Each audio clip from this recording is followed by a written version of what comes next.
কোটা পদ্ধতি সংস্কারের দাবিতে দেশের বিভিন্ন জেলায় বিক্ষোভ মিছিল, সড়ক অবরোধ সহ বিভিন্ন কর্মসূচি পালন করেছেন বৈষম্য বিরোধী ছাত্র আন্দোলনের শিক্ষার্থীরা। কুমিল্লায় পুলিশের সাথে শিক্ষার্থীদের ধাওয়া পাল্টা ধাওয়ার ঘটনায় কমপক্ষে ২০ জন আহত হয়েছে। জাহাঙ্গীরনগর বিশ্ববিদ্যালয়ের আন্দোলনরত শিক্ষার্থীরা মহাসড়ক অবরোধ করলে ঢাকা-আরিচা মহাসড়কের উভয় পাশে তৈরি হয় তীব্র যানজট। আরও জানাচ্ছেন হুমায়ুন চিশতি। সরকারি চাকরিতে কোটা পদ্ধতি সংস্কারের দাবিতে কুমিল্লা বিশ্ববিদ্যালয়ের শিক্ষার্থীরা ঢাকা-চট্টগ্রাম মহাসড়কে পুলিশের বাধার মুখে পড়ে। বিশ্ববিদ্যালয় সংলগ্ন আনসার ক্যাম্প এলাকায় পুলিশের ব্যারিকেড ভেঙে সামনের দিকে এগোতে চাইলে পুলিশের সাথে শিক্ষার্থীদের ধাওয়া পাল্টা ধাওয়ার ঘটনা ঘটে। এ সময় পুলিশ কয়েক রাউন্ড ফাঁকা গুলি ও টিয়ার শেল নিক্ষেপ করে। পুলিশ ও শিক্ষার্থীসহ কমপক্ষে 10 জন আহত হয়েছেন। 4 দফা দাবিতে বিকেল 4টা থেকে ঢাকা-আরিচা মহাসড়ক অবরোধ করে জাহাঙ্গীরনগর বিশ্ববিদ্যালয়ের আন্দোলনরত শিক্ষার্থীরা। এর ফলে ঢাকা-আরিচা মহাসড়কে তৈরি হয় তীব্র যানজট। এর আগে বিশ্ববিদ্যালয় থেকে বৈষম্য বিরোধী ছাত্র আন্দোলনের ব্যানারে বিক্ষোভ মিছিল বের করেন শিক্ষার্থীরা।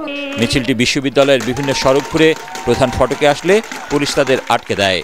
এ সময় পুলিশের বাধা উপেক্ষা করে তারা মহাসড়ক অবরোধ করে।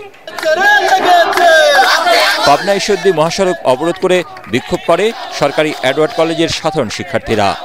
বেলা 12:30টার দিকে কলেজের সামনে মহাসড়ক অবরোধ করে বিক্ষোভ শুরু করেন তারা। ঘণ্টাব্যাপী অবরোধের পর প্রশাসনের অনুরোধে ক্যাম্পাসে ফিরে যান শিক্ষার্থীরা। বরিশাল বিশ্ববিদ্যালয়ের শিক্ষার্থীরা সড়ক অবরোধ করে বিক্ষোভ মিছিল করলে বরিশাল-ঢাকা পটুয়াখালী কুয়াকাটা মহাসড়কে তৈরি হয় যানজট। এছাড়া বরিশাল নগরীর নথুল্লাবাদ এলাকায় সড়ক অবরোধ করে বিক্ষোভ করে বরিশাল সরকারি বিএম কলেজের শিক্ষার্থীরা। কোটা বাতিলের দাবিতে লক্ষ্মীপুরে বিক্ষোভ মিছিল করেন শিক্ষার্থীরা।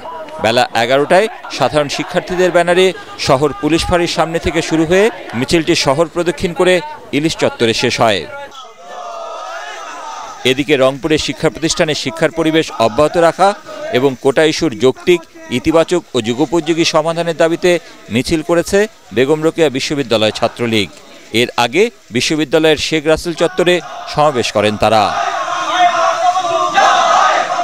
হুমায়ুন চিশতি, এটিএন বাংলা।